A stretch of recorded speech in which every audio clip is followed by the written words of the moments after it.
Of course, Nico Alexio needs no introduction. He's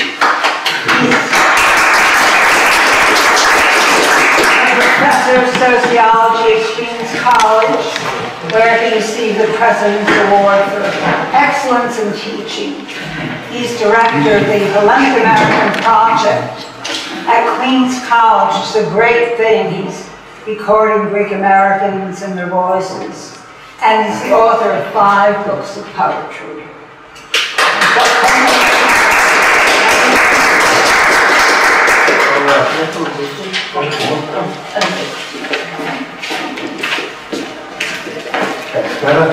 Thank you all for coming. For me it was an anticipation after 2 years of lockdown and isolation, finally meeting people. This idea started when we did a fabulous interview, Zoom interview though, with Pηνελόπη reading her poetry and other things, and then we said, you know, all this is good, but the human condition is to be part of the polis, of the closeness. We try to do that. And since tomorrow, for reasons that we need probably a year or so to explain why the Greek Americans have a parade tomorrow, and we celebrate various things. One is the 200 years, the bicentennial anniversary of the Greek War of Independence, 100 years from the Asia Minor disaster, catastrophe, and other things. So briefly, my 3 minutes say that what we learn about the Greek independence, that maybe the Greeks are old people, but it's a very new state, and the new state started after the end of the revolution in 1829, and by 1830 became the new European state. But it was not the Germans or the British or the Greeks who established the state. The state was established because of the Greek language, and it was Solomos, the national poet, who established the Greek state, with Carlos and others. So, and what I like to say all this year, that the Greeks, they don't owe anything. They don't owe anything to their creditors.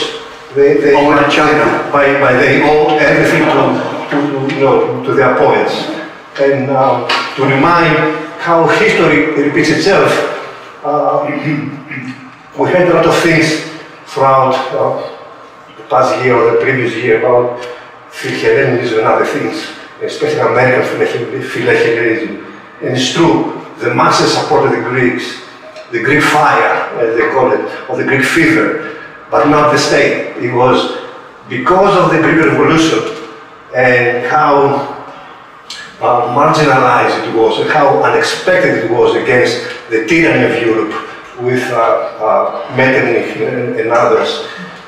The American state invented the Monroe Doctrine. The Monroe Doctrine invented in order to prevent the American government to recognize the Greek fighters. And since then, we suffer the consequences of the Monroe Doctrine.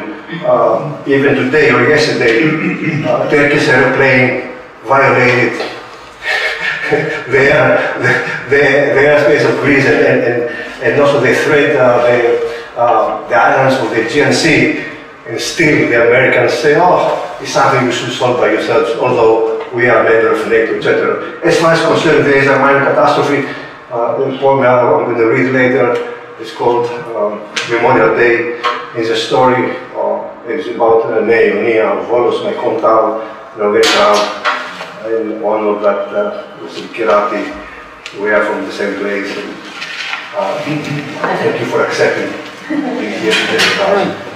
For Asia Minor, one of my ancestors, which is probably half or more of the population of Greece, he joined the Greek forces to fight in the Balkan Wars in 1912, 1913, in his late teens. And then he entered the First World War in 1914, and then the bloody allies mixed the Greeks with the μεγάλη idea, μεγάλη ιδέα, the great idea, and they went all the way to Constantinople. He fought in the Sakario River. He turned back to Greece. After 10 years of continuous fighting, he joined the early stages of the Socialist Party, the second. He got arrested. This is how he was rewarded. Half of Greece was rewarded by fighting for their own country, fighting for the Greek flag, ending up in jail or in our island. So this is the story about Asia Minor, about Greek independence, and it's only our great poets who can touch those things. What are you going to say?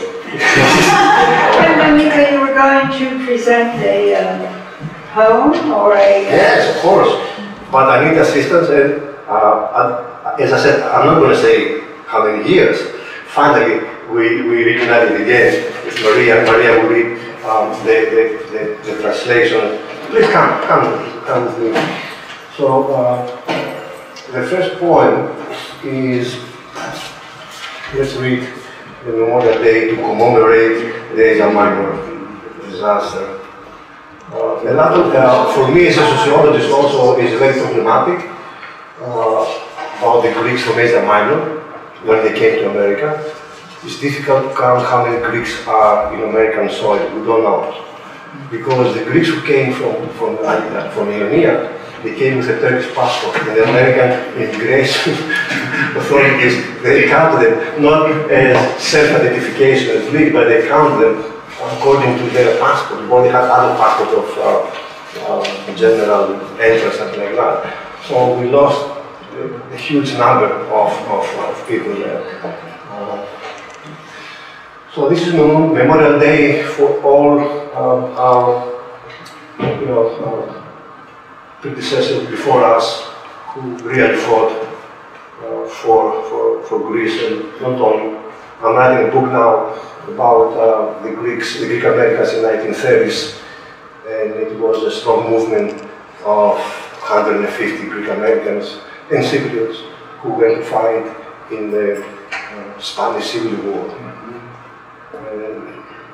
The Greek American community refuses to mention it for some reasons, but we dedicate this poem to all the people, not only Greeks, the Americans and others who kept fighting. We'll excuse me for a moment, because I forgot how old I am and my glasses.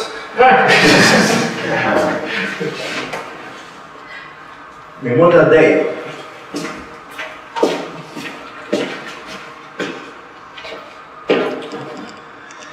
It's an expression in the American Army. I'm saying I've got your six. I don't know if you're familiar with that. I've got your six. It is a code expression. The person who is with you, he or she has your back. I've got your six is a military expression. I've got your six.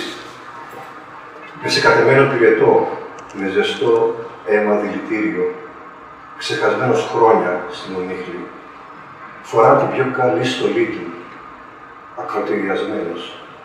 Στέκεται αδέξια ανάμεσα στο χαρούμενο πλήθος. Ραγίζει στο σκληρό καθρέφτη η μενεξεδένια του καρδιά, σαν χτυπάει δυνατά η καπάλα. Ο θάνατος μοιράζει κρατικές αιτήσεις, αγγίζει απαλά τον νόμο του. Θυμάται παλιές πληγές, πώς χάθηκαν σε δάση μακρινά άνθρωποι, δέντρα, ζώα. Κάποτε φυσά ένας φοβερός άνεμος, οργισμένος άγγελος ορμά στην ήρεμη πόλη, σαν άρρωστο απαχτικό πουλί, ανάποδα κρατά το μυστικό ρολόι. Σαλίτωτη πομπή, με ξαραμένες παπαρούνες, μιας άνοιξης αφανέρωτης, πάνω σε συντρίμια και κουβά τραύματα, ανυψώνει με την άκρη της μόχης στο περιθώριο της πέτρας, άφθαρτες, με ιδιαίτερες φτερούγες, στους λαβερούς νεκρούς.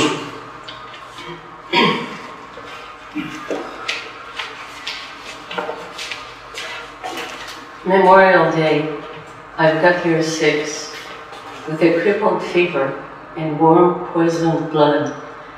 Forgotten for years in the mist, he wears his best uniform, amputated, he stands awkwardly in the cheerful crowd. His purple heart cracks in the harsh mirror as the bell toggles out. Death distributes federal applications. It brushes against his shoulder. He remembers old wounds, how people, trees, animals were lost in faraway forests. Then blows a terrible wind. An enraged angel charges at the serene city like a sick bird of prey, holding the secret clock upside down. In an unredeemed procession with wilted poppies of an unrevealed spring, amid the rubble and new injuries, he raises with the tip of his bayonet along the edge of the stone, imperishable leaden wings to the luminous dead.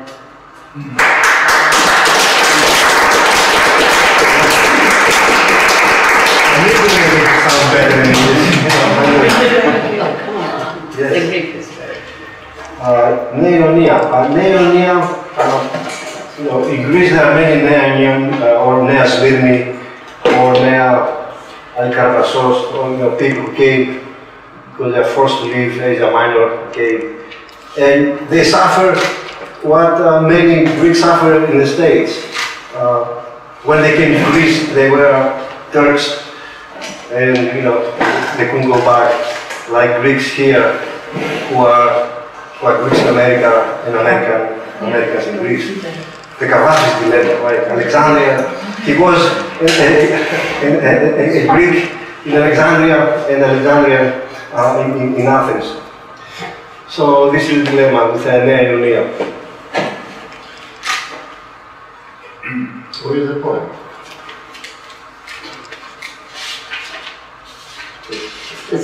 Read it in English first. Let's reverse it. Yeah. Okay. Should I go? Yes. Say so. Yes. All right. Nea Ionia. We hail from the land of Mir and mystical light, from the immobile sun where eternal dust flows. The primeval gods brought us to new homelands. We swept the stony valleys with songs of horror and broken oars. In the red circle of dreaming, we stored a handful of the unspent salt of ruins. Can you hear the howling of immense silence on the tears of marble stones? We hail from the land of Mir in mystical light, from the immobile sun where eternal dust flows.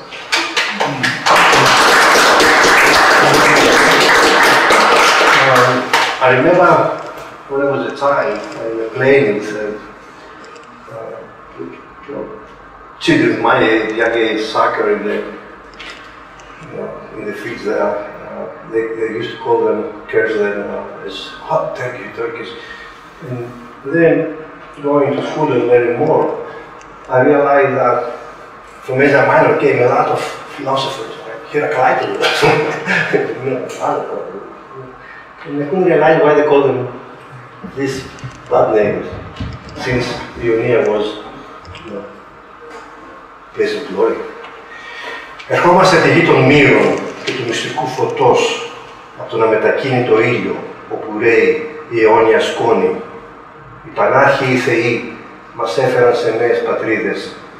Σαρώσαμε τις παιδιάδες της πέτρας με τραγούδια της φρίκης και σπασμένα κουπιά. Στου ονείρου το κόκκινο κύκλο καθίσαμε λίγο από το αξόδευτο αλάτι των ερειπίων. Ακούς το ορλιαχτό της απέραντης σιωπής στον μαλμάδον το δάκρυ. Ερχόμαστε από τη γη των μύρων και του μυστικού φωτός, από τον αμετακίνητο ήλιο, όπου ρέει η αιώνια σκόνη.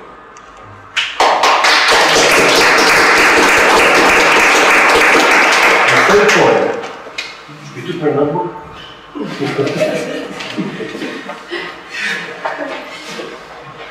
The third poem, it will go out of the per se, moved. It is from a book that's going to come soon. I wrote the poems. The poems are ready, but it is the publisher's fault and the translator's fault. I'm very happy to see again a dear friend and a publisher of this book that I hope you buy, not only mine, Astoria, and other books that his publishing house does in the circles. Dean Potter, thank you for being here today. And I hope the next collection of Queens, New York will be as much as successful as this one. Yeah. I remember when you told me a story when you went to LA, you were confident that people saw the book and they made the connections. Also, I was lucky enough to reunite with a dear friend from Volos, from Almeros, Volos, because we are Sarkatsanides and we are an upper race of and with her organization, Citizen Tales, she involves many translators. Also Petros is here, and Lithium, and other members. And also soon we have a secret plan to find the greatest American, Greek-American, Greek. I don't know how to categorize her because she's a woman an artist of universal, Jenny Marquette. We're gonna take some pictures of some photographs of Queens. She does, you do a marvelous project in President's Island now? Yeah. And you did the Astoria many years ago, right? Right. So, next year we'll be here again, at that time, and we'll get the new book. Right. So, it's called Appenadi, and it is seeing Manhattan from Astoria Park or Long Island City. Εδώ, στο ποταμού την άλλη όχθη, στη γειτονιά του κόσμου, στις πολύφημες κορυφές της Ανατολής, στο μαστιγόνιο αγέρα σιωπηλά, αντιστέκονται στον ευτυχισμένο πανικό των χρυσών υπερμάχων και τις κλεισμένες ορμές στον τοίχο. Από νωρίς πολύ αγάπησα το φωτεινό θρόισμα της πεταλούδας, μέσα στις πικροδάφνες και τα ξεχασμένα εργοστάσια με τα σκληρά μέταλλα και το χαμένο αίμα, όταν στο ξαφνικό της πέταγμα καρφώνεται σε μάτι σκοτεινό και αστράφτει η ζωή. Αλληλεγγύη.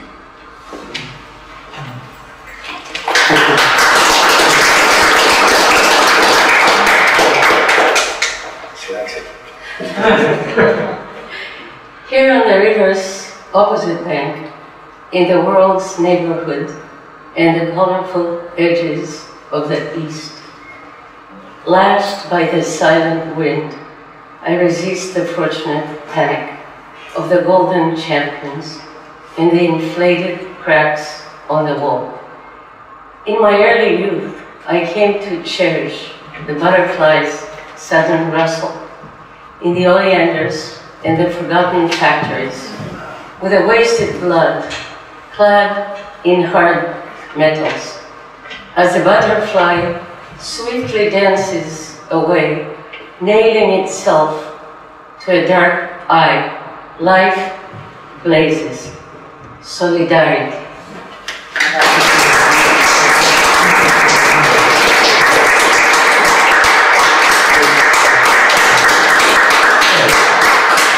Come up here. Yes. Wonderful.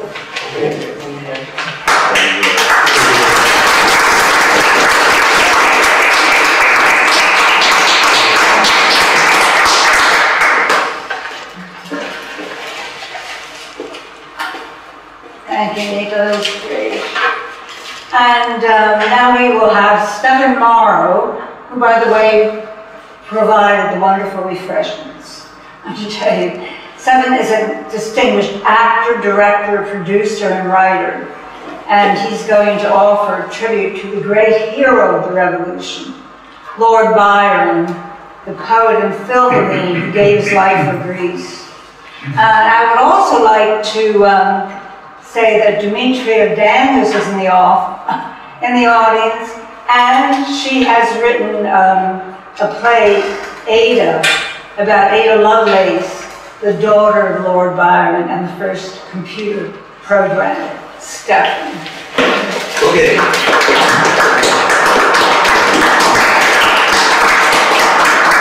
Thank you for having me, Pηνελόπη. This is by Lord Byron, George Gordon Byron, who you could say single-handedly started the Greek Revolution against the Ottoman Turks in 1821, which is an astounding statement. Not that he was the only one, but as Greeks are wont to do, the Greeks are busy fighting amongst themselves as much as against the Turks until you lie. But he really did do the end, even though he died. He actually raised an army of several thousand men on the swamps of Missolonghi. Unfortunately, that is a malaria-ridden swamp, and he died there before the first campaign. Nevertheless, he brought the attention of Europe on the terrible fate of the birthplace of Western civilization, the birthplace of democracy, Athens, Greece, which was slaves for 400 years. That's a long time. It's twice as long as the US. Imagine. That's how long they were under the aegis of the Turks. Oh, so I'll say more about it. He was quite a character. This is called the Isles of Greece. The Isles of Greece. The Isles of Greece. Where burning Sappho loved and sung. Where grew the arts of war and peace. Where Delos rose and Phoebus sprung. Eternal summer gilds them yet, but all except the sun is set. The scion and the teen muse, the hero's hearth, the lover's lute, have found the fame of your shores, refuse their place of birth, alone is mute to sounds which echo further west than your sire's islands of the blessed. The mountains look on Marathon, and Marathon looks on the sea. And musing there an hour alone, I dreamed that Greece might still be free. For standing on Persia's graves, I could not deem myself a slave. A king sat on the rocky brow which looks o'er sea-born Salamis, and ships by thousands lay below, and men in nations, all were his. He counted them at break of day. And when the sun set, where were they? And where are they? And where art thou, my country? On thy voiceless shore the heroic lay is tuneless now. The heroic bosom beats no more. And must thy lyre so long divine degenerate into hands like mine? 'Tis something in the dearth of fame, though linked among a fettered race, to feel at least a patriot's shame. Even as I sing, suffuse my face, for what has left the poet here. For Greeks, a blush. For Greece, a tear. Must we but weep o'er days more blessed? Must we but blush? Our fathers bled. Earth, render back from out thy breast a remnant of our Spartan dead. Of the 300, grant but 3 to make a new Thermopylae. Whoa, what? Silent still, and silent all? No. The voices of the dead sound like a distant torrent's fall and answer, let one living head, but one, arise. We come, we come. 'Tis but the living who are dumb. In vain. In vain. Strike other chords. Fill high the cup with Samian wine. Lead battles to the Turkish hordes and shed the blood of Seal's vine. Ha! Rising to the ignoble call, how answers each bold bacchanal. You have the Pyrrhic dances yet? Where is the Pyrrhic phalanx gone? Of two such lessons, why forget the nobler and the manlier one? You have the letters Cadmus gave. Think ye he meant them for a slave? Fill high the bowl with Samian wine. We will not think of themes like these.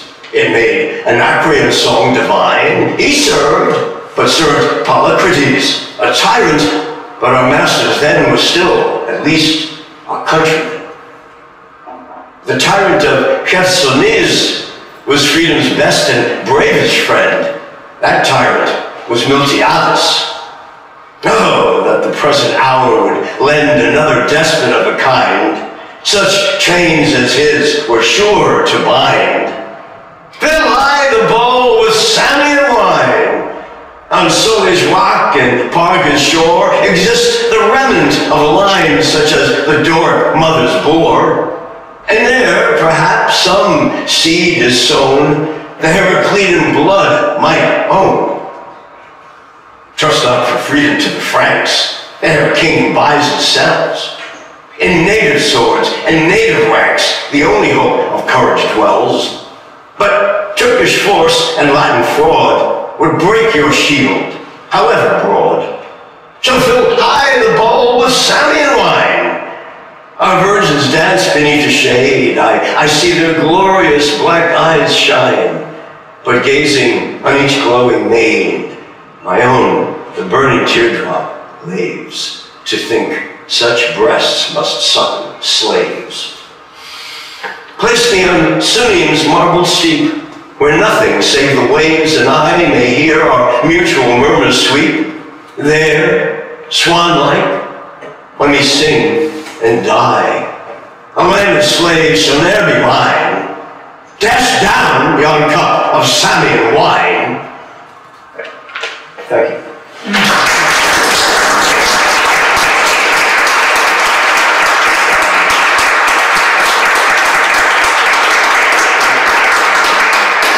So, again, Lord Byron, known as mad, bad, and dangerous to know. That's quite a reputation to have in 1820 or so. He was born in one room because his father had married his mother for her money. That's what the English aristocrats did, waited for someone to come along, a woman with money, and married them. But he spent her fortune. He fled to Europe. Byron was born in one room, rented room somewhere in London. Eventually, he did inherit Newstead Abbey, which is this enormous 10-block long mansion, which was unfortunately for him in such utter disrepair that his mother and he had to rent it out because they couldn't live there. Eventually, he went to Harrow. He got a good education, was writing poetry early on. But he had a club foot, which gave him a bit of, what should we say, a psychological bug up his butt. So he was out to break down all the rules, in revenge, a chip on his shoulder, as it were. He did manage to swim the Hellespont, sincerely, really. And then he had a menagerie of anything you can name, which followed him, as well as the debts he incurred to support his lavish lifestyle. He made the grand tour of Europe, and then when he returned, he married. He married the mother of Ada Lovelace, who indeed invented, was a brilliant mathematician, his daughter of a poet, go no, and actually created, minus electricity, the gears, the chains of a prototype of computer. So anyway, she seemed to object to some, shall we say, unusual penetration of her. And although he was the Mick Jagger, after Childe Harold's Pilgrimage was published, the next day he was a household name. People would line up back then for a book of poems to be published. Nevertheless, when she threatened to reveal his his secret desire for her posterior. Only at the mere threat of making that public, he fled and was in exile for the rest of his life. He spent 7 years in Venice, learned Armenian, translated some ancient Armenian texts, and somewhere took it into his bonnet that he was in Athens. They say there's his Byron name graffitied on one of the stones of the Temple of Poseidon, not the Acropolis. And he took it into his noggin that it was an absolute obscenity that Greece would be enslaved by the Turks for 400 years. And finally what he said was, he said, this is Byron, one of our greatest poets, said, if all a man can say about his life is that he has written poems, that's not much to say. Now, one little last anecdote. He got to know Percy Bysshe Shelley, or Percy Bysshe, I've never found anyone illuminate me on that. They went to Lake Geneva on a stormy weekend. Him, Percy Bysshe Shelley, Percy Bysshe Shelley's young wife, his doctor, and it was only candlelit, it's stormy outside, and they said, well, we're here, it's like thunder, lightning, let's write a frightening horror story. And they did, and the doctor wrote one about a vampire, and that was apparently pretty interesting, the first vampire story. And the young woman wrote Frankenstein. She was Mary Shelley. So, that's quite a bit to say about someone. What about his bisexual side? Well, I think I mentioned that. His affinity for his wife's posterior did not end with her. He also became friendly with several of the pashas under the Ottomans in Europe, say in Albania, I think. And he apparently,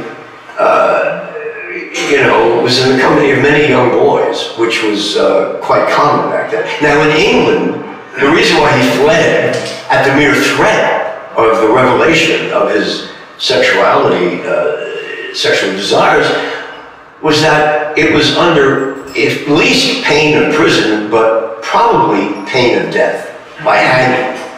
So he booked. Because he's gay? So, sorry? Because he's gay?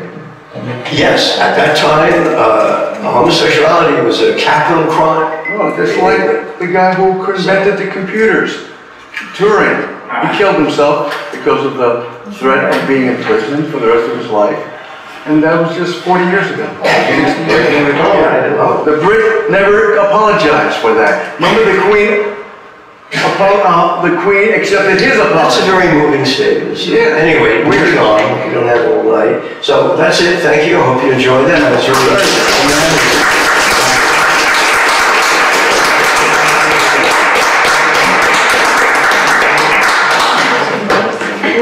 Thank you so much. That was wonderful presentation of this great poem of Lord Byron.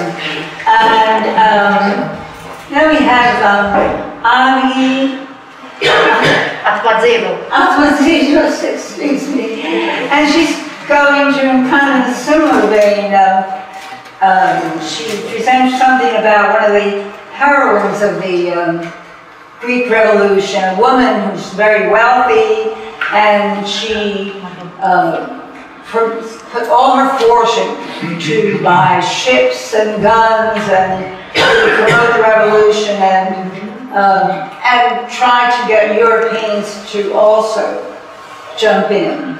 So, Avi, thank you very much.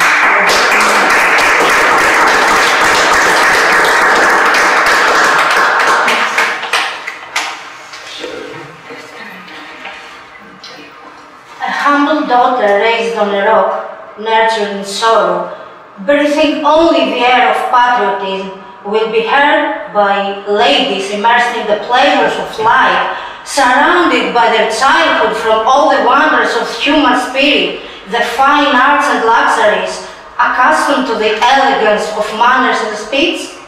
So much opposition to our way of life can help our understanding, and I do not risk to be embarrassed if I talk about my rebellious, heroic homeland to women who only know how to deal with fashion revolutions. Did my dear Parisians predispose me badly against you? While I was fighting in Theotida, people who were near you told me about your customs. I found them paradoxical and light, but I want to believe that they judge you only externally and did not reach the depth of your heart.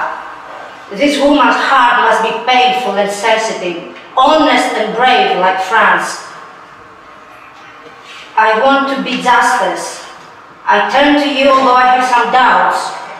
In political matters, there is freedom in France. The public discusses them. In a similar situation, women can exercise secret charm and influence and men by inspiring them to make courageous decisions. I have no ambitions at all to serve an example. The love of my place, my devotion to my religion, the thirst for a revenge filled my soul with rage and war passion. For days I fought in battle as you sigh after a dance. There is no common future between us other than natural pleasure bestowed upon us by heaven, but we even differ in the way we use them. You use them against their destination and you are still passive. I'm happier in my natural graces, useful and lawful for the glory and for the great benefits of the people. In your own way, you don't see men who admire your beauty, while I see in them the pillars of my country. Those who worship me become men, while yours remain slaves, since nothing else can be done by obeying you. Your requirements are fantasy. Patriotism is an unknowing feeling, and when you hear it, you will get a headache. In France, love escaped its noble destination. Dragon walks in living rooms at spectacles. Greeks, born to be liberal, will owe their independence only to themselves, so I don't ask your intervention to force your compatriots to help us, but only to change the idea of sending help to our enemies. The war spreads horrible death to our land. In our desolated cities, families are mourning. A mother is crying for her son who died in battle, or for her daughter that she became a sex slave. A woman sitting on her doorstep with teary eyes, waiting for her beloved husband who left that morning armed. He will never come back. Ο Τούρκος τον έσφαξε. He was slaughtered by the Turk. Little kids crying, mourning for their father and ask from the people at the street to bring him back, and also their mother that died from the sorrow for his loss. Are you crying now, generous ladies? Forget just 1 minute your pleasures and demand the end of our suffering. While our forehead is crowned by laurel, our heart is watered by bitterness. Our tears flow our triumphs and our victory is sad. Κάμετε λοιπόν, ο δυνατές κυρίες, κάμετε ώστε να δοκιμάσουμε επιτέλους την γλυκύτητα της ειρήνης και της ελευθερίας, ώστε οι Γάλλοι στρατιώτες να μην θελήσουν να βρέξουν τα δοξασμένα όπλα τους στο χριστιανικό αίμα των αδελφών τους και να μην ειδούμε ποτέ τους υπερασπιστές της χώρας, των τεχνών και του πνεύματος να ξαναβυθίσουν στη σκλαβιά τη γη του Λεωνίδα και του Ευρυπίδη.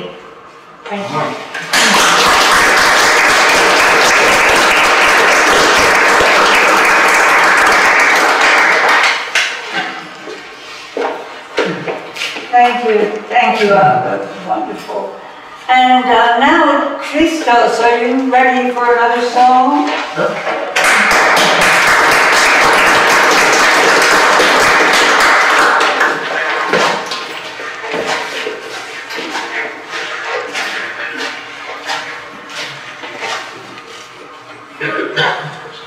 I don't know what you guys did during the quarantine, I hated the COVID situation. It was horrible, but I loved the quarantine. I love being away from people, not having to exit home, or having to put shoes on, and having time to work on my music, maybe start creating more.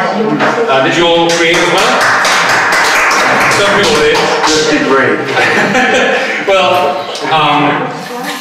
part of my process when I write a song, I feel like I'm a vessel because the songs just come to me, lyrics and music. But it wasn't until a few years ago that I became brave enough to share them with the world. Up until a few years ago, it was just for me to do it. So it was to my great surprise that a few months ago, people reached out to me from Greece. They had discovered my previous album because apparently during the quarantine, everybody was online, they watched and saw everything that was available on the internet, and they started going backwards. So they discovered my previous album, and that triggered the promotion of my new 2 songs that I wrote during the quarantine. And they're actually playing on the radios right now in Greece. And I would like to share one with you guys today, if that's okay. It's called Θα ήθελα να σου εδώ, and unfortunately I'm just going to do it a cappella. Let's focus on the lyrics. Yeah. Let's pretend it's poetry. Thank you for being very brave and agreeing to sing for us, even though a cappella, because we don't have those. It's just going to be a little boring. No, it's going to be great, right? Okay. Θα ήθελα να σου εδώ και για καθένα λεπτό να ανασένω τα αρώμα σου, να μεθάω μαζί του στη καρδιά σου το ρυθμό, τραγουδάω σ' αγαπώ και η σκέψη μου εγκλωβισμένη στη μορφή σου. Πώς μου λείπεις όταν φεύγεις, κάθε μου πνοή την κλέβεις, τα αγγίγμα σου λαχταράω, το φιλί σου αναζητάω. Το μυαλό μου σταματάει κι αν ο κόσμος προχωράει, δεν με νοιάζει, δεν το ξέρω, ένα πράγμα περιμένω. Θα ήθελα να σου εδώ και για κάθε ένα λεπτό να ανασένω τα αρώμα σου, να μεθάω μαζί του στη καρδιά σου το ρυθμό, τραγουδάω σ' αγαπώ και η σκέψη μου εγκλωβισμένη στη μορφή σου. Το ρολόι μου κοιτάζω και μηνύματα διαβάζω, μα ο χρόνος δεν περνάει, με κοιτάζει και γελάει. Προσπαθώ να ηρεμήσω, τη δουλειά να συνεχίσω, τα χαρτιά μου όλα απλώνω, μα εσένα θέλω μόνο. Θα ήθελα να σου εδώ και για κάθε ένα λεπτό να ανασένω τα αρώμα σου, να μεθάω μαζί του στη καρδιά σου το ρυθμό, τραγουδάω σ' αγαπώ και η σκέψη μου εγκλωβισμένη στη μορφή σου.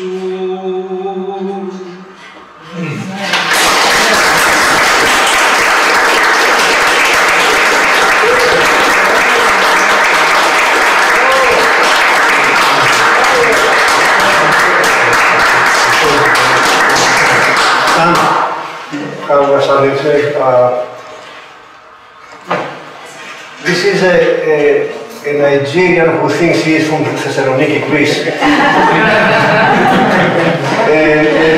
He does a Herculean job to maintain a bookstore with Greek books in Astoria with the Greeks who don't read Greek.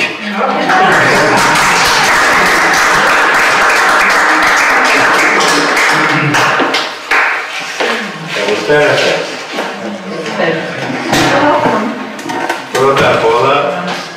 ήθελα να πω ένα μεγάλο ευχαριστώ στον φίλο μου τον Νίκο, ο οποίος πάντα ό,τι συνέβη στην κοινότητα μας με θεωρεί Έλληνας και πρέπει να παρακολουθήσω την εκδήλωση. Το μόνο πρόβλημα που έχω με τον Νίκο είναι ξεκινήσαμε πριν από 15 χρόνια, είπαμε θα κάνουμε 3 βιβλία και μέχρι σήμερα καταφέραμε να κάνουμε μόνο μαζί 1 βιβλίο, το οποίο ονομάζεται Νόστος. Άρα Νίκο, θα σε εκτελήσω σήμερα εδώ, που δεν έχουμε καταφέρει να κάνουμε και τα άλλα τα 2. Εσύ είσαι ο καθηγητής, εγώ είμαι απλώς ένας βιβλιοπόλος. Although we found the titles. Right. So this is Nostos, that is Eros, and that is Thanatos. So yeah, so we have the titles. Για μένα η Ελλάδα είναι πατρίδα. Όχι πατρίδα μόνο δικιά σας, είναι πατρίδα της ανθρωπότητας. Και πρέπει κανείς να περπατήσει τους δρόμους της Αθήνας, της Θεσσαλονίκης, της Κρήτης, του Βόλου, της Ιγουμενίτσας, για να καταλάβει ο Έλληνας πραγματικά είναι αλλαιώτικος άνθρωπος. Είναι άνθρωπος, και αυτό το λέω από τα βάθη της καρδιάς μου, γιατί τους έζησα, με πήραν σαν παιδί, με σπουδάσανε, με τρέψανε και με κάναν άνθρωπο. Πολλές φορές οι φίλοι μου εδώ και όπου και να είναι σε όλο τον κόσμο μου λένε ότι εσύ κάτι διαφορετικός σε χαρακτηρίζει και λέω μέσα μου είναι Ελλάδα. Ο Έλληνας πρέπει να είναι πάντοτε αυτός που είναι, αυτός που έχει πάρει από την ιστορία της, από τη θρησκεία της, από τον πολιτισμό της, πρέπει να παραμένει ίδιος. Πέρα από ότι τον κυνηγάνε από κάθε γωνία. Και είναι αυτή η δώρα του Θεού που ο Έλληνας έχει, γι' αυτό τον κυνηγάνε.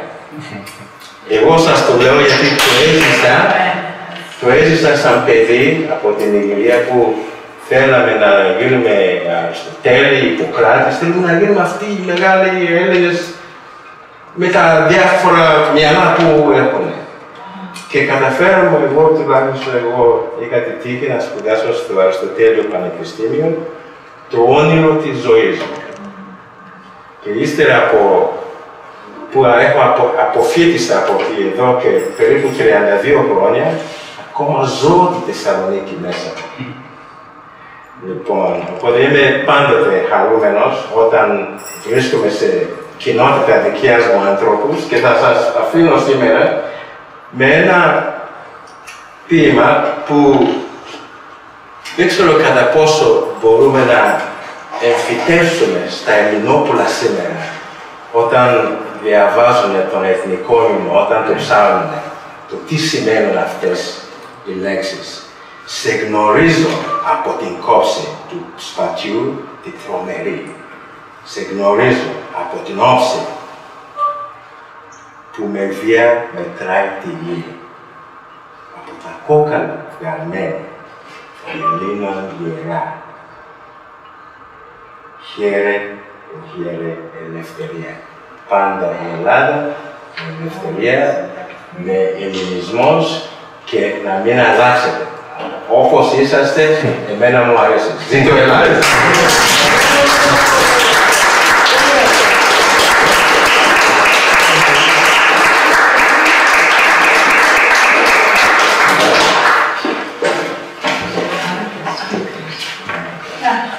Thank you for the beautiful Greek. And now we are going to have a special treat because Vasiliki Rapti, who is a professor at Emerson College, she's mostly teaching with an emphasis on writing and drama. She came all the way from Boston, and she's going to offer a selection of her poetry for Ποιητική.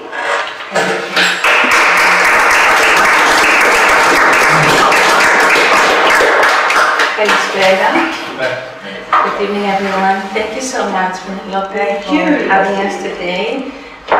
My friend and translator Peter is going to be my partner tonight in this meeting. And we have a selection of poems from two poetry collections. First one, Transitorium, a bilingual English and Greek, that was published by Somerset Press and the team in 2015. And the second one is from my newly published collection, which is in Greek. It's called Ποιητική Ελληνο, and is published by Melanie in 2001. And my friend Peter has just translated it in its entirety, and it's in the process of being published. Still under revisions at this point, so you're getting a first snuff. So we are very, very grateful to you, Pηνελόπη, to you, Nico, to Peter for being here, Maria, Agni, everyone. Thank you so much. So let's get started.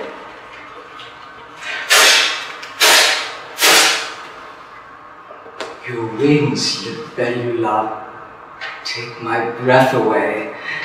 Little siren, Lamia, Yakshini, seductive junk. I am moonstruck for you. I am eager now that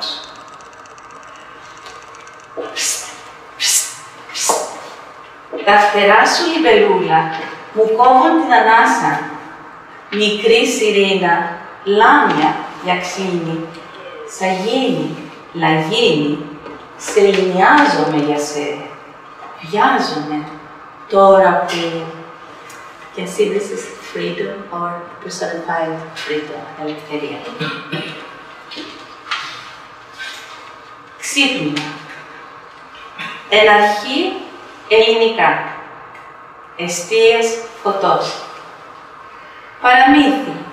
Σχέδιο για ένα σύννεφο δίχτυ.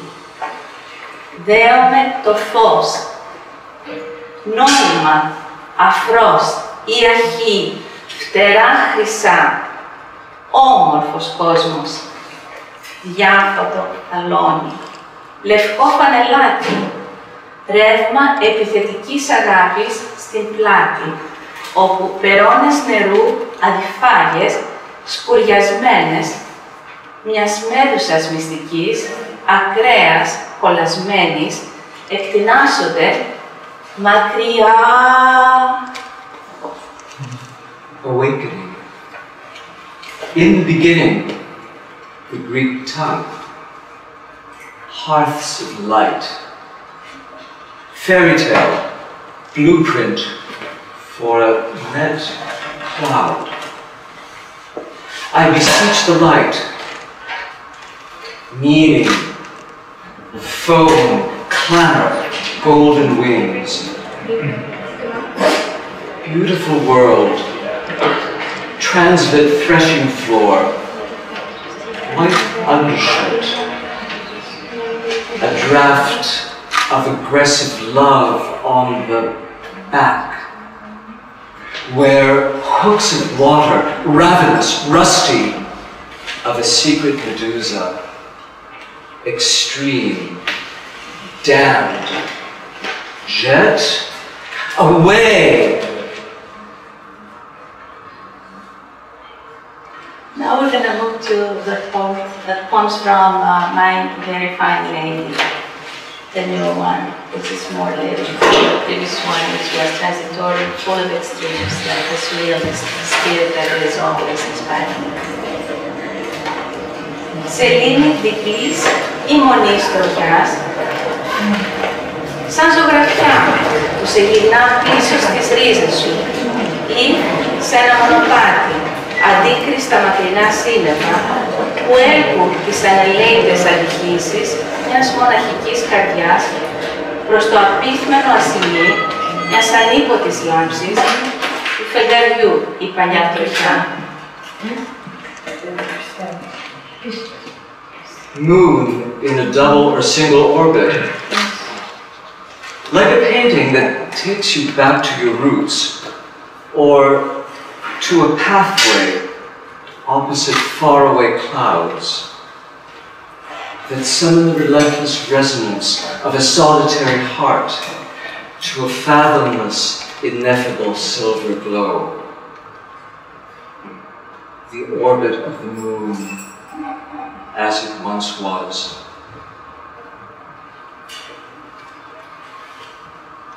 Η λεπτέστητη λέδη μου, τιμή στη μαντόμαυρο γένος. Ενώ βάδιζα προς τον πόλεμο, το βλέμμα σου ράγισε τη σιωπή χιλιατηρίδων. Ο τρόπος ο δικός σου έχει φωλιάσει στο μυαλό μου. Η ματιά σου, ο κόσμος μου όλος. My very fine lady,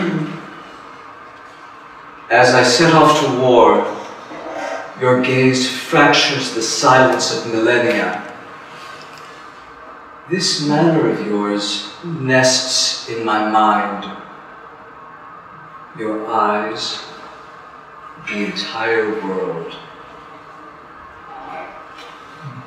Οδηγίες της J.D. Ένας μοναχικός άνεμος φυσάει στο Plum Island. Όταν έφυγες, ήταν ανθισμένες οι δαμασκηνιές. Ήταν τότε που οι άνθρωποι έλαβαν από χαρά. Όταν το σπίτι μας ακόμα θεωρούσε χρυσάφι το γέλιο και την αγάπη. Εκείνη η λεπτεπίλεπτη κυρία που κάποτε φλέρταρες, ποτέ δεν έφυγε. Είναι ακόμη εδώ, με τις μαλούβρες της και το νήμα του μανιασμένου ανέμου που θα σε φέρει πίσω. Directions. A desolate wind blows on Plum Island. When you left, were the beach plums in bloom? Was it then that people radiated with joy? When our homes still treasured love and laughter? That wisp of a lady you once entertained never left. She is still there maneuvering the rope of the raging wind that will bring you back. Θύμες. Καθώς τα χρόνια στροβιλίζονταν, μετέτρεπαν την άμμο της θάλασσας σε βράχους. Είναι επειδή ποτέ δεν άφησαν τα κυπαρίσια να φράξουν το δρόμο τους. Η φεγγαρόφωτη νύχτα τη φωγελούσε όλα αυτά τα χρόνια. Dunes. The years swirled, spinning sea sand into stone. You see, they never let the cypress tree stand in their way. The moonlit night secretly smiled through all those years. Έλλειμμα. Γκρεμνοί, καταράκτες, ριάκια, πουλιά. Πλεούμενη ζωή σε ξάστερες μέρες. Βλέποντας μπουκέτα νοσταλγίας από άνθια κλαδιάς και ανασένοντας την ομίχλη που έχει πιαστεί στον ιστό της αράχνης, ιερουργό. Enigma. Cliffs, cascades, creeks, birds. Floating life on dazzling clear days, weaving blossoms of longing. Pear blossoms, inhaling mists out of gossamer floss. Sacred adoration. Θράψματα. Οι τρόποι της ζωής σου διαφεύγουν. Καμία εναλλακτική, αν ίσως αλλάζαμε τα αστρικά μοντέλα, νοσταλγώντας, όλο νοσταλγώντας. Fragments. The ways of the world elude you. Any way around it? What if we changed the map of the stars? Wistful, ever wished for. Αιώνια εγκαρτέρηση. Την αυγή, η ιονή της γέννησής σου από τα βάθη της νύχτας τρίκλισαν στα μπροστινά σκαλιά του σπιτιού σου, ξεσκαλίζοντας την απλότητα. Τραβώντασε από μια άγνωστη πύλη, μετά από ομιχλώδεις αποστάσεις, σε έριξαν ανάμεσα σε μυριάδες πολύχρωμα παγόνια, για να μάθεις την τέχνη της εγκαρτέρησης. Συρνάμενοι, ελεύθεροι μετά από κάμποσους αιώνες, στροβιλίστηκες, εξφενδονίστηκες στην αγκάλη του φεγγαριού. Perpetual perseverance. At dawn, omens of your birth from the depths of the night swayed on the steps of your dwelling, seeking simplicity. Tugging at you through an unfamiliar gate, after ages in the mist, you were cast among myriad multicolored peacocks so that you might learn the skill of perseverance. Dragged out, freed after eons, flung, whirling into the embrace of the moon. Now we're going to read a poem by our friend and a poet and translator, Eva Keita-Zikuliumi, which we translated together with Peter. I'm going to read it in Greek and Peter in English.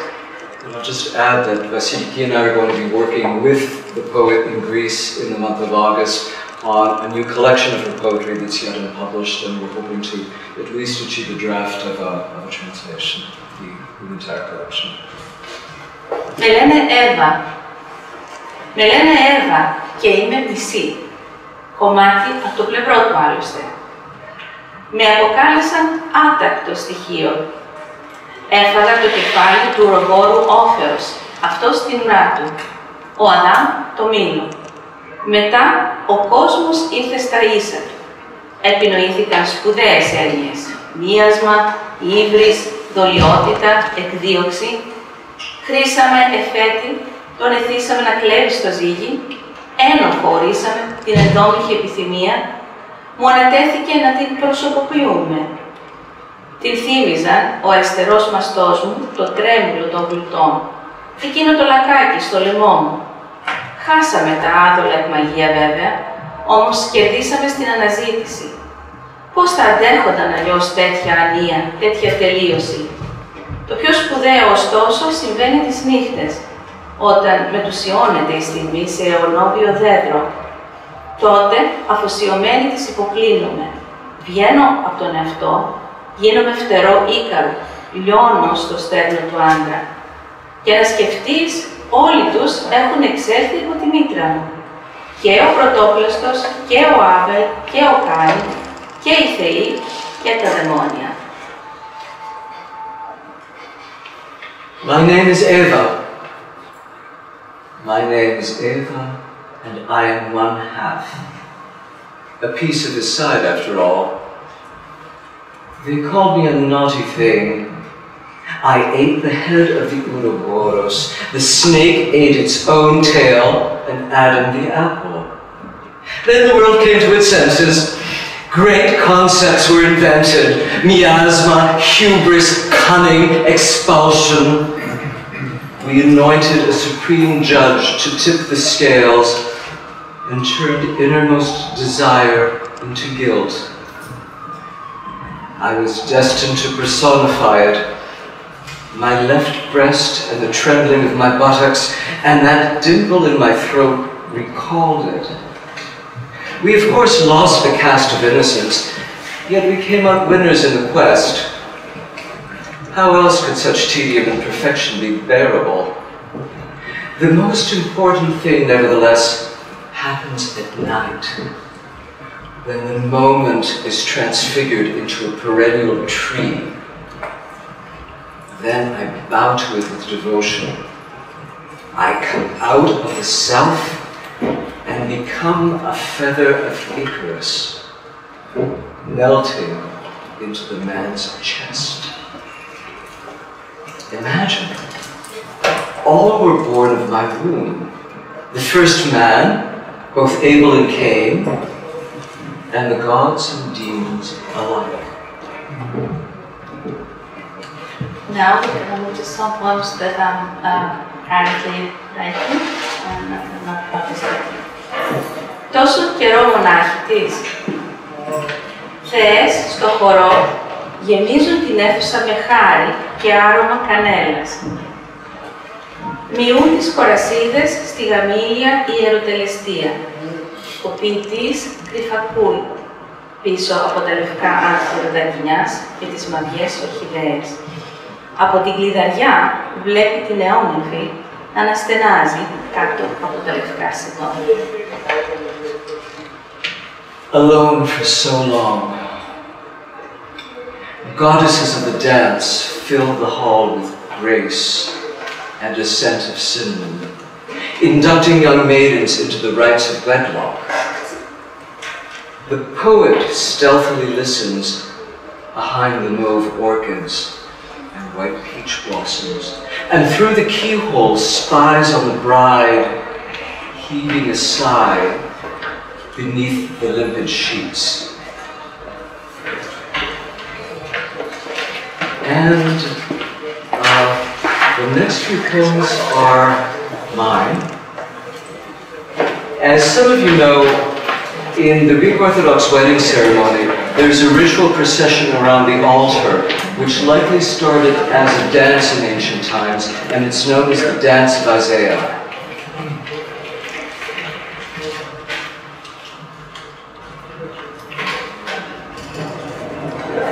Dance, prophet, dance. What will you foretell? Dance, prophet, dance. Dance with the betrothed in a procession with crowns, their path tethered with blossoms and pearls. Dance, prophet, dance. What will you foretell? Dance, prophet, dance. Will the circle round and round in solemnity and nerves bring brightness or gloom, misery or mirth? Dance, prophet, dance. What will you foretell? Dance, prophet, dance. Each revolution, an unfolding or a closed endless loop, life or half-life, flourishing or wreckage. Dance, prophet, dance. What will you foretell? Dance, prophet, dance. Dance. Dance. That was a poem by Peter, of course.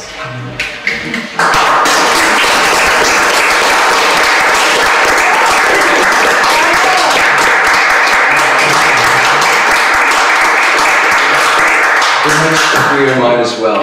If you could imagine for a moment the Acropolis of Athens, the Erechtheion with the Porch of the Maidens looking towards the Grand Temple, the Parthenon.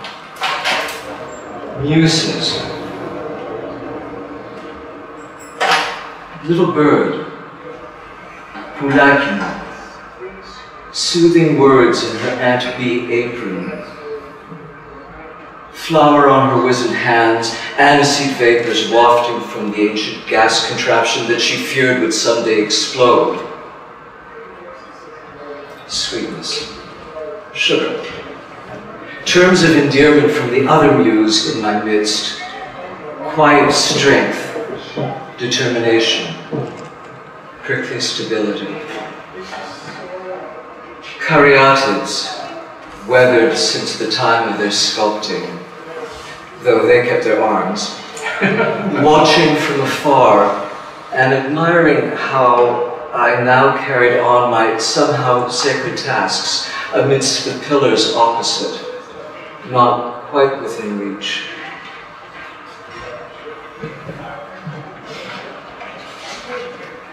Dreams, rêves, όνειρα, sueños.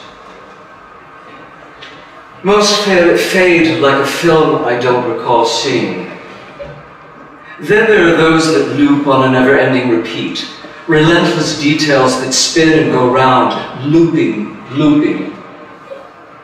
Last night, in a snowy town away from home, it was lines and letter strokes, stabs at calligraphy in midnight blue and magenta, attempts at mastery that never end, amidst itches and tosses and turns.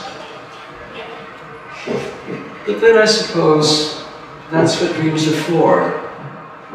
The soul's attempts at mastery that maybe never comes. And one last one of mine. This was written on the last night of a long trip to South Africa in 2004. I just visited Robben Island, where Mandela and others had been imprisoned. There's a reference in the poem to District 6 in Cape Town and to Sophia Town. They're communities that were razed to the ground and from which residents were forcibly displaced. And this fits with the theme of freedom and also the theme of oppression. Gates. Gates, metal, grinding steel, bars and shards and pointy spikes. Gates that keep people in. Gates that keep people out. Forts, islands, districts, towns, sixes and Sophias. Hermetic seals that separate and suffocate. Umbelele, prayer. Console the hearts that fear. Fill the stomachs that steal. Melt the gray gunmetal and barbs. Quell the tears that press people into protective pens. Then, us. At night, a warder's key still grinds and creaks in locks of rusted steel. And now the same poem in translation of mine. Θύρες, θύρες, μέταλλο, ατσάλι που τροχίζεται, σίδερο, θρηματισμένο γυαλί και σπάθινες αιχμές, θύρες που κρατάνε εσώπιστους, θύρες που κρατάνε ανθρώπους εκτός, φρούρια, νησιά, περιφέρειες, δήμοι του έκτου και της σοφίας, ερμητικές φραγίδες που διαχωρίζουν και πνίγουν. Ουμπελέλη. Δώσε παρηγοριά στις φοβισμένες καρδιές. Δώσε τροφή σε εκείνους που κλέβουν. Λιώσε τα γκρίζα όπλα και τα σηματοπλέγματα. Κατασύγασε τον χρόνο που στιβάζει τον κόσμο σε προστατευτικά μαντριά. Εκείνους, εμάς. Τη νύχτα του φύλακα το κλειδί που ακόμα αγωνίζεται στο τροχό και εμπρίζει σε κλειδαριές από ατσάλινη σκουριά.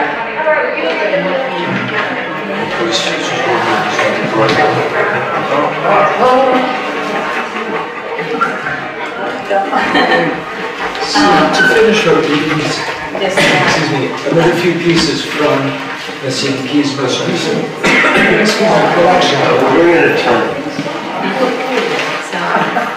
Yes, and we're almost done. Thank you. Yes. We're almost done. Of course. Και τελικά, οι νυφάδες τελικά έπεσαν πάνω στη πράσινη χλώρη. Οι ιτιές ευλαβικά υποκλήθηκαν στη μοιραία φύση. Και εκείνη, με μια βαθιά ανάσα, υποκλήθηκε στο εσωτερό πρότυπο της μοναξιάς. Finally, the snowflakes have finally fallen on the grassy green, and the willows have reverently bowed to the fate of nature.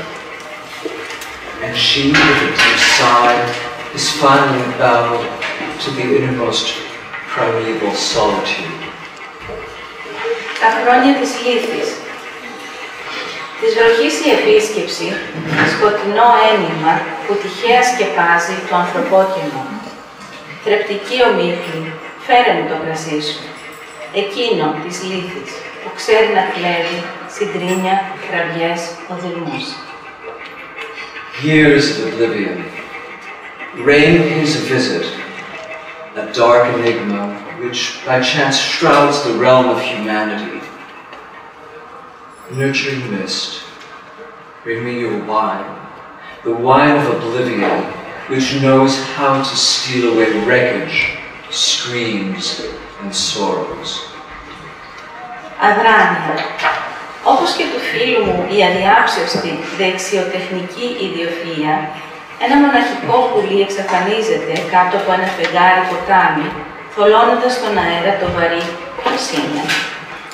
Ένα περιβόλι σε πλήρη άνθηση μεταξύ παλιών δέντρων νοχελικά προσκαλεί την καλύτερη μέλισσα να πιει το νέκταρ και να απαλλαγεί από τη γλυκύτητά του. Μια γυναίκα μόνη της, τρώγοντας μήλα, ατενίζει την ομίχλη σε έναν όρμο που σχηματίζει μύριες μορφές και στοχάζεται τη συνένεση ανάμεσα στα μακρινά σύννεφα. Stillness. Like my friend's irrefutable brilliance, a solitary bird vanishes beneath a moon, a sky river, blurring the ponderous "Who am I?" in the air. An orchard in full bloom amidst aged trees lazily beckons the most exceptional honeybees to drink its nectar and release its sweetness. A solitary woman eating apples gazes at the mist taking myriad shapes over the cove and ponders the kinship of the distant clouds. And the last one. Ελεφάντινο φεγγάρι.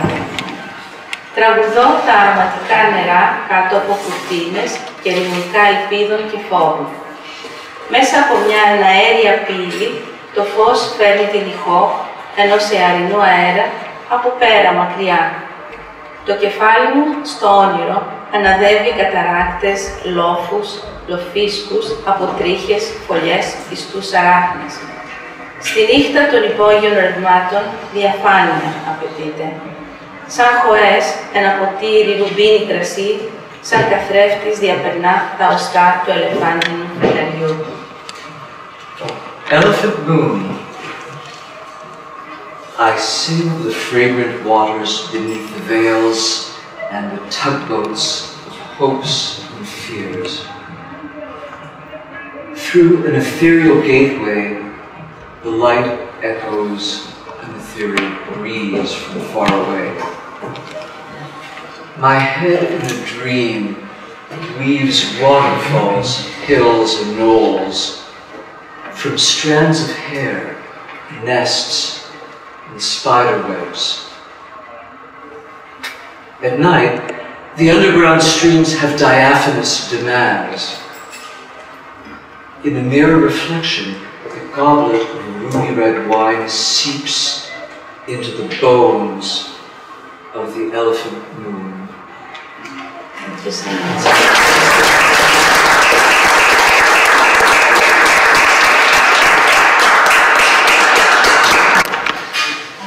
Να πάρω την κιθάρα μου τώρα. Παίξουμε τώρα. Okay. Σαν και με second του μπαίνετε κιθάρα πέρα. Yes, yes, we have another, this is, Ioannis.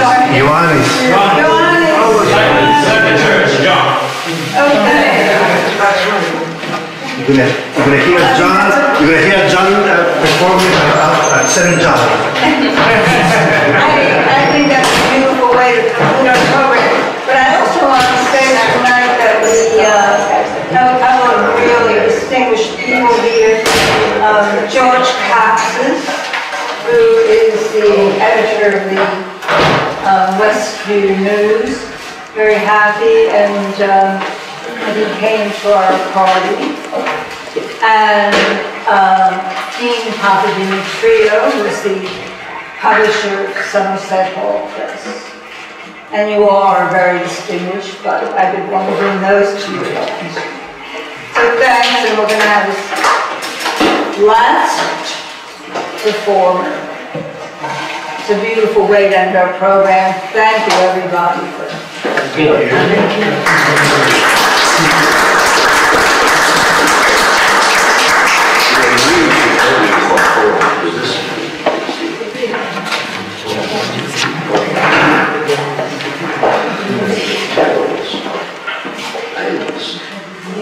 Okay, so I have a couple of songs. I didn't write them, I just played them. Give us your whole name. Oh, my name is Ioannis Koutalis. Thank you. Yes. And I have one, it's a little bit shocking because the warrior wrote it, Karaiskakis, warlord.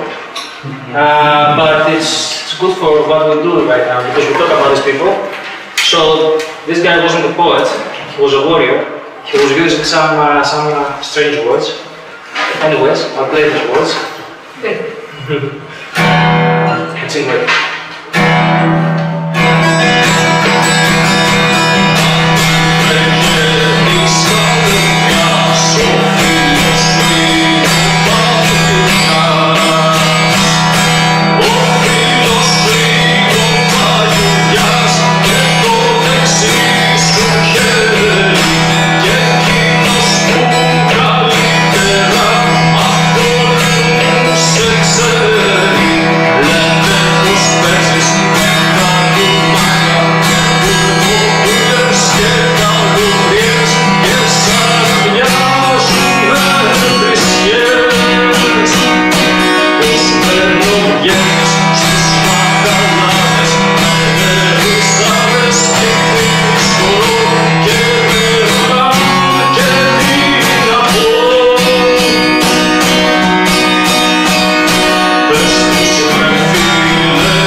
what they were feeling. What is the song about this, briefly?